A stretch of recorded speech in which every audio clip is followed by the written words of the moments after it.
For what? Thank you for what? प्रणाम प्रणाम। शिव कथा आप लोग देख सुन रहे हैं पूरी? ये आप पूरी सुन रहे हैं? बहुत बहुत अच्छा लग रहा है। हम्म।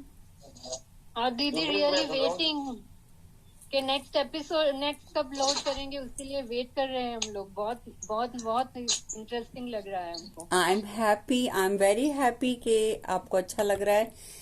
अगर आप सब इतना खुश होकर देख लेंगे ना तो मुझे लगता है कि जो मैं मेहनत कर रही हूँ वो सफल है। यू नो, दूसरी बार सुन रहा हूँ जी। आप दूसरी बार सुन रहे हैं, इट्स नाइस। सच बताऊं तो अपनी शिव कथा मुझे भी बहुत अच्छी लगती है। पहले का और बाद में कितना गुरुआ। हरे कृष्णा टू ऑल, हरे कृष्णा। भागवत भागवत बार तीसरी बार सुन रहा हूँ जी। आप भागवत तीसरी बार सुन रहे हैं? जी जी जी। Oh my god, you are great. आपकी कृपा है जी, आपकी मेरी कृपा नहीं है प्लीज, वो ऊपर बैठा हुआ है ना जो हमारा परम पिता, जो है सब उसका है। बस हम लोग तो एक माध्यम हैं, हम लोग बस एक माध्यम बने और कुछ नहीं। हाँ जी, आप तो आज तो गुरु पूर्णिमा, आप तो गुरु है जी हमारे। आज तो गुरु पूर्णिमा भी है। बस आप सबको भी बहुत बहुत शुभकामनाएं, आपके सभी गुरुओं की। और आप बस हमेशा जिंदगी में खुश रहें, बस यही मैं चाहती हूँ। स्वस्थ रहें, खुश रहें, जो आप अचीव करना चाहते हैं वो आप अचीव कर सकें। मैं सुन के आपकी हर कथा सुन के एक दो को जरूर फॉरवर्ड करता हूँ, एक दो को रोज फॉरवर्ड करता हूँ साथ में। पता कि यू नो, हम कथा सुनते हैं, कथा सुनने के बाद अगर हमने उसमें से एक छोटा सा पॉइंट भी हमें समझ आ गया या हमने उसको एक्सेप्ट कर लिया तो उसका अर्थ हो जाता है कि बस हमारी कथा सुनना सफल हो गया। पर वो ना हो ना कि कुछ लोग होते हैं अपना गए सत्संग में बैठे, कथा सुनी और जब घर आके वही आपस में लड़ाई झगड़े, वही आपस में बहसबाजी, और वो बच्चे भी हैरान होकर पूछते हैं कि आप लोग तो अभी सत्संग से होके आए हो तो फिर ये हालात कैसे हैं। तो उनको पता ही नहीं होता सत्संग में सुन के क्या आए हैं। तो वो सिचुएशन नहीं होनी चाहिए कभी भी। सत्संग में जब भी बैठो वहां पर जो भी बातें हो रही हैं, चाहे उसमें से एक छोटा सा पॉइंट भी पकड़ लो, लेकिन उसको पकड़ो, उसका मनन चिंतन करो, तो आप देखोगे कि बस आपका ना जीवन जो है वो धीरे धीरे सफल होना शुरू हो जाएगा। बहुत फर्क पड़ता है इस बात का। तो इट्स गुड कि आप लोग सुन रहे हैं। ये है कि शिव कथा जो है वो बेसिकली लाइक अ कथा है ना। उसमें ठीक है कि उसमें महादेव के द्वारा बताए गए बहुत सारी चीजों की हमने ऐसी चर्चा करी है जिसमें हमें ज्ञान मिलता है, लेकिन फिर भी वो एक कथा के रूप में है। लेकिन श्रीमद् भागवत में अगर हम सुनते हैं, या जैसे अभी फ्रैंकली स्पीकिंग, चाहे वो शिव कथा है चाहे श्रीमद् भागवत है, लेकिन जब मैं महाभारत को एक एक शब्द को मैं पढ़ रही हूँ तो मुझे पता चलता है कि महाभारत से जो ज्ञान मिल रहा है ना हमें, वो बहुत ही हाई क्वालिटी का है। जैसे श्रीमद् भागवत से मिलता है ना, समझिए कि वैसे ही ज्ञान हमें महाभारत से मिल रहा है। आई डोंट नो, और मैं ये देख रही हूँ कि महाभारत बहुत कम लोग, बहुत ही हमारे, कम से कम मैं अपने साधकों की बात कर रही हूँ, बहुत कम साधक सुन रहे हैं, क्योंकि मेरे पास तो आ जाता है ना कितनों ने सुनी। बट आई एम सरप्राइज्ड कि इतनी अच्छी चीज आप सब मिस कैसे कर रहे हैं। इतनी ज्ञानवर्धक है महाभारत, पहले मुझे भी नहीं पता था। आप बिलीव करेंगे, मैं भी सोचती थी महाभारत में क्या पढ़ना, लड़ाई तो है, ये तो है, वो तो है। लेकिन जब मैंने मेरे फादर ने मुझे इंसिस्ट किया कि नहीं पढ़ के देखो, बहुत अच्छी, और मैं भी पहली बार पढ़ रही हूँ, और पहली बार पढ़ने के बाद I can say I love it. बहुत खूबसूरत चीज व्यास जी ने लिखी है। आनंद आ जाता है। नॉट अच्छा लगता है, आई कैन से आनंद आ जाता है पढ़ते समय। बट इट्स गुड, फिर भी अपना अपना इंटरेस्ट है, आप जो सुनना चाहते हैं।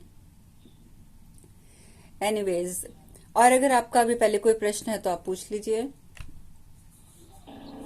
प्रणाम दी। प्रणाम। दी थोड़ा देर से जुड़ पाया मेरा। नहीं, कोई बात नहीं। इंडिया में नेटवर्क कनेक्शन जो है वो स्लो होना एक बहुत मामूली बात है।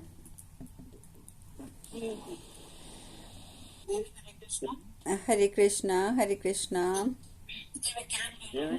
हाँ जी, एक प्रश्न मैं वो एक प्रश्न है। हाँ, वन सेकेंड, अभी अनेजा जी ने बोलना शुरू कर दिया था ना, पहले उनको कंप्लीट करने दीजिए। हाँ जी कोविड अनेजा जी आप में बोलिए।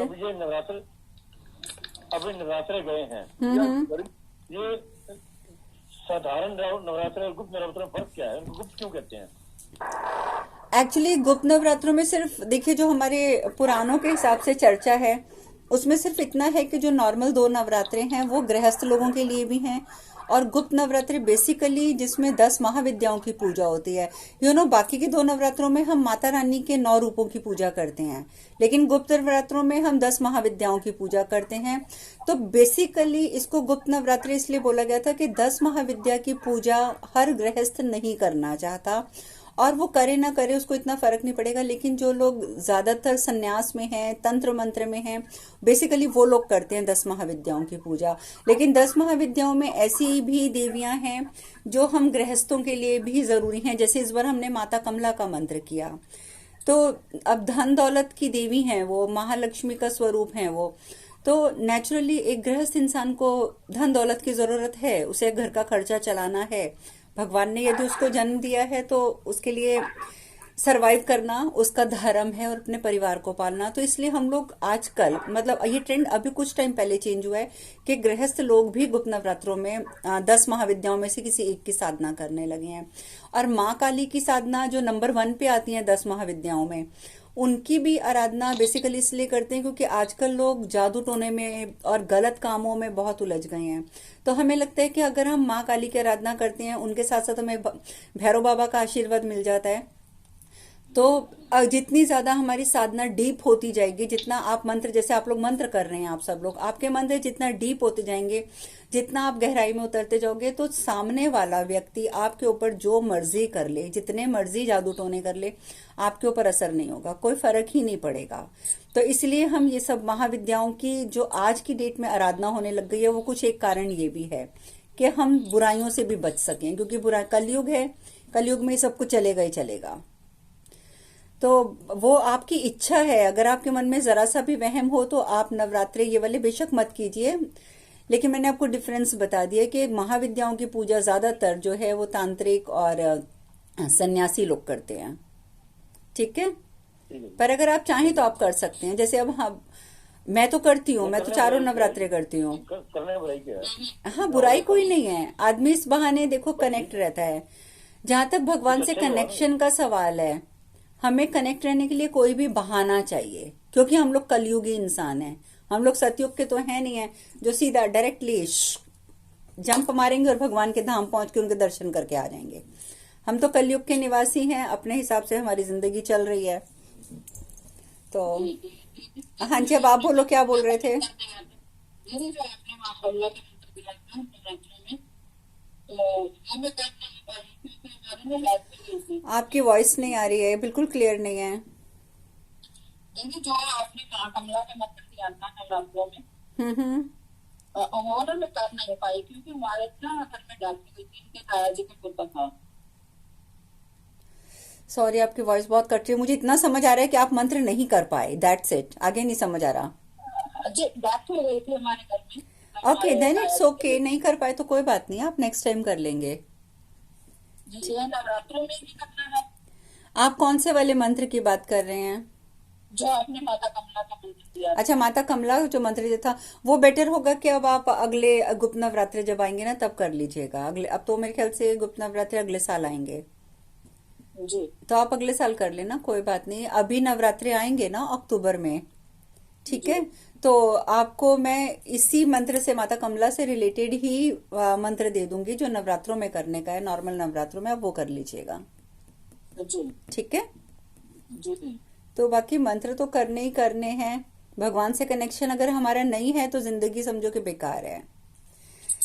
और वैसे भी ये तो कलयुग है, कलयुग में तो वैसे भी कहते हैं ना, नाम आधारा, कि भगवान का नाम ही हमारा आधार है।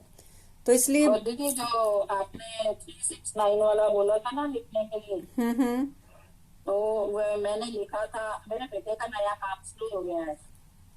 ओके। तो मतलब फार्मूला मैंने लिखा था तो बहुत सक्सेसफुल हुआ। Very nice. ये देखिए, अगर आपका ये चीज सक्सेसफुल हुई है तो इट डिपेंड्स कि आपने कितनी श्रद्धा से किया है। अगर आप एक काम श्रद्धा पूर्वक करेंगे तो उसमें रुकावट आने का कोई मतलब ही नहीं बनता है।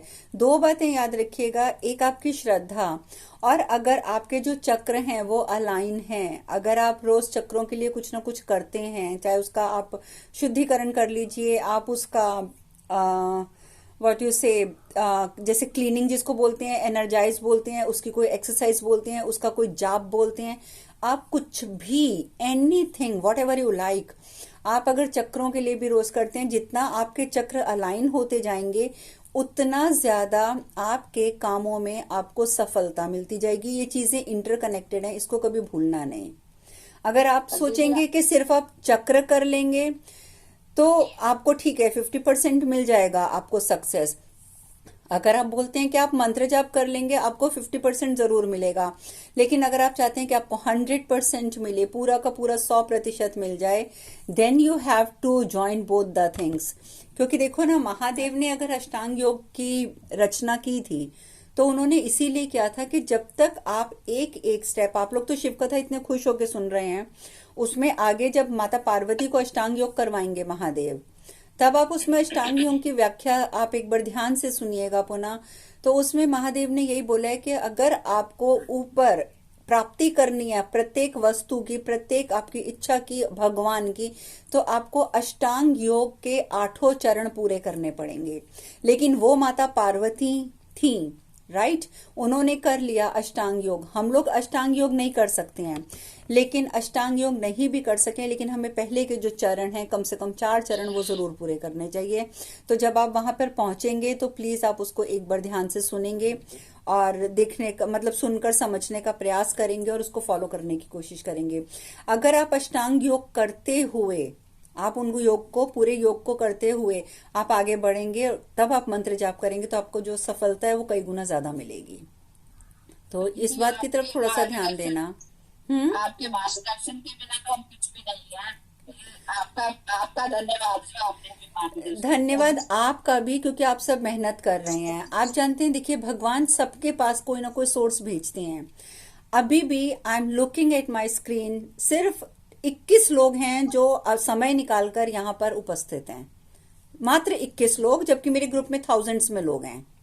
हजारों लोगों में से सिर्फ 21 आए हैं। हमने पिछली बार भी यही डिस्कस किया था कि जब तक आपके पुण्य वहां तक नहीं पहुंचाएंगे आप कनेक्ट नहीं हो सकते हैं।